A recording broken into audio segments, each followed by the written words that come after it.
This is Christine Palacio, and here is the second chapter of my 100 days around the world, Thailand. Thailand I had heard so much about through friends who visited the country, as well as through magazines who always present these ever beautiful pictures of the long-necked women. I wanted to see it with my own eyes. And let's put it this way, I love Thai food.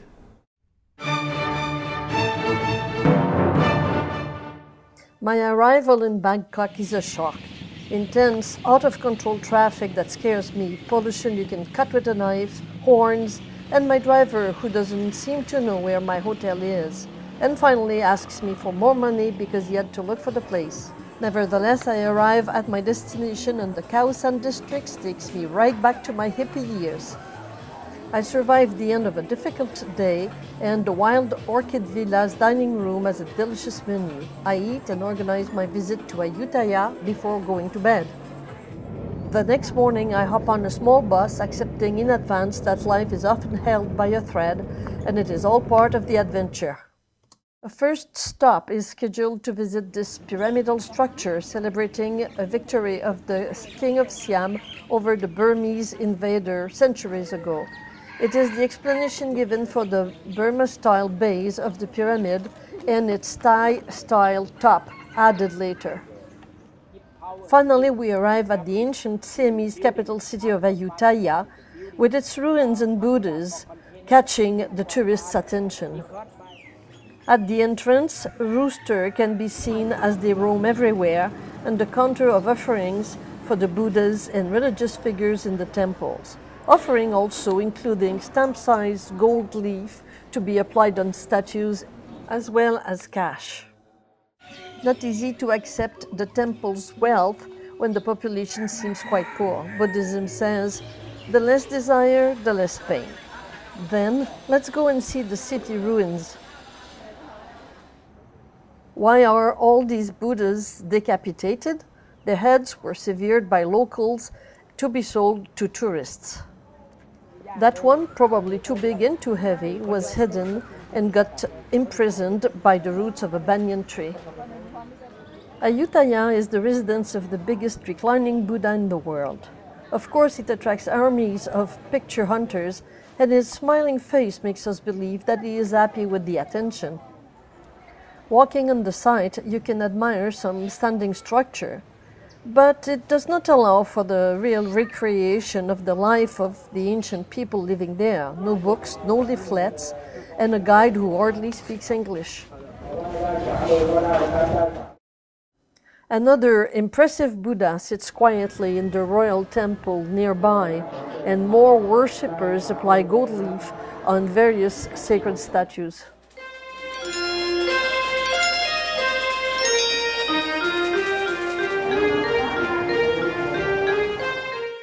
At dusk, Ayutthaya becomes enchanted with lighting effects. Then you can almost believe in the romantic movie The King and I.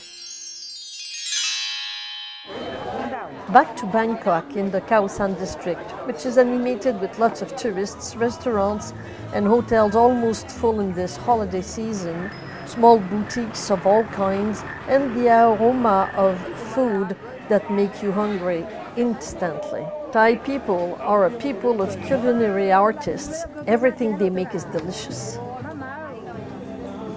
On Sundays, day passes are sold for approximately $5 and let passengers go up and down the Chao Phraya River all day long with the possibility of stopping as they please. A delightful moment of fresh air and the occasion to see various districts of Bangkok from different angles. The Chao Phraya River is called the main artery of the country because of its important boat traffic. On the shores, you can see temples, royal palaces, luxury hotels, as well as modest residences.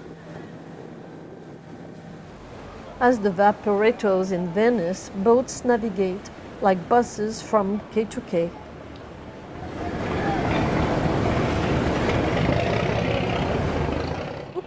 A bit too fast, but do admire the recuperation technique. The traffic on water is quite the same as that on land, but I'm starting to get used to it.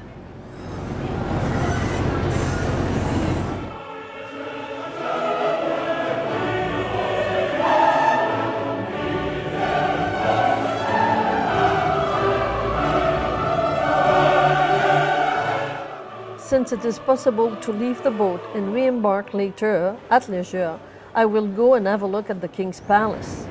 No luck, it's closed on Sunday. But this is a lovely market just nearby, and it's time to eat. Going back to the hotel, I fall upon a rowing competition that has evidently attracted a lot of people during the afternoon. As I walk toward the Khao district, the sidewalk is crowded by shopkeepers and tradespeople who offer their services to the passers-by. Well, it's time to go and pack again. Tomorrow I fly to the northern part of the country, Chiang Mai.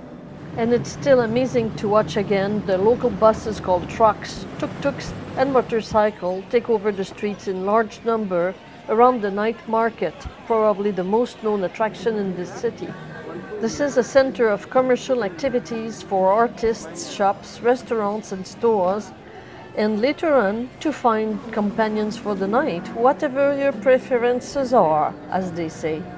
Impossible not to see the prostitution in Thailand. It's everywhere. A day excursion lets you visit the surrounding touristic attractions, starting with the elephant farms, where performances are enthusiastically applauded, from soccer to artistic creation. But the $100 price tag seems a bit steep, and there is not much time to bargain.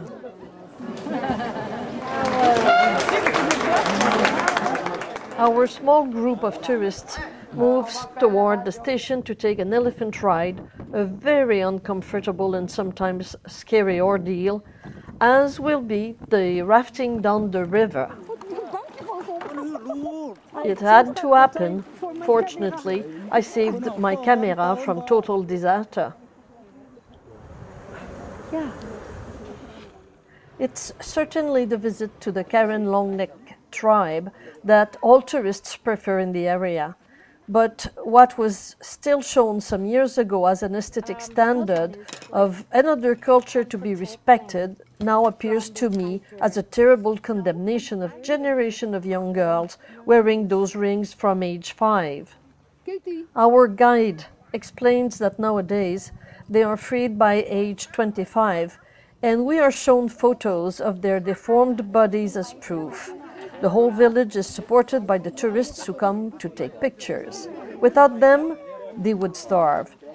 The guide adds that no physical problems are reported and that these women go back to a normal life. Normal? Well. This whole experience puts me in a bad mood, and even the beauty of the orchid farm will not pacify me nor erase my deep discomfort regarding the treatment of these girls. With the money engulfed in the construction of such lavish temple complex, many schools could be built in the area and improve on the people's welfare.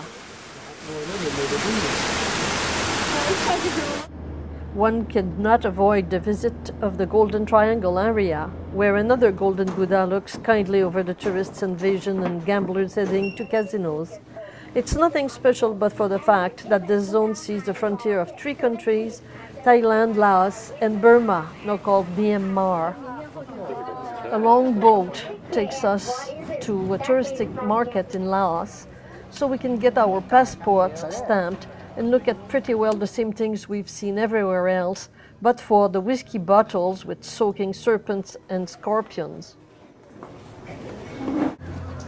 I must be tired of shopping, and the whole expedition leaves me emotionless and detached. Back to Chiang Mai, I find an interesting silk manufacturer displaying the phases of silk making. But as soon as you stop to look for a moment, hands are discreetly extended asking for money. I tell myself that this constant begging will kill the tourism industry. A whole population cannot live on charity alone. I must say that as a woman traveling alone, I am the perfect target here, and the merchants, as well as the tuk-tuk drivers, are always asking for at least 5 times the normal price.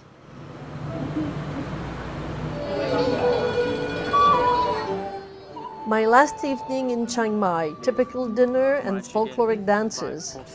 I meet 2 other women traveling alone. We share food, comments, and similar observation on our experiences.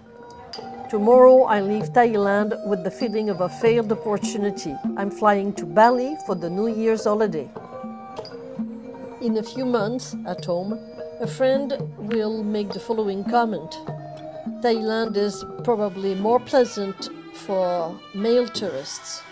He could be right.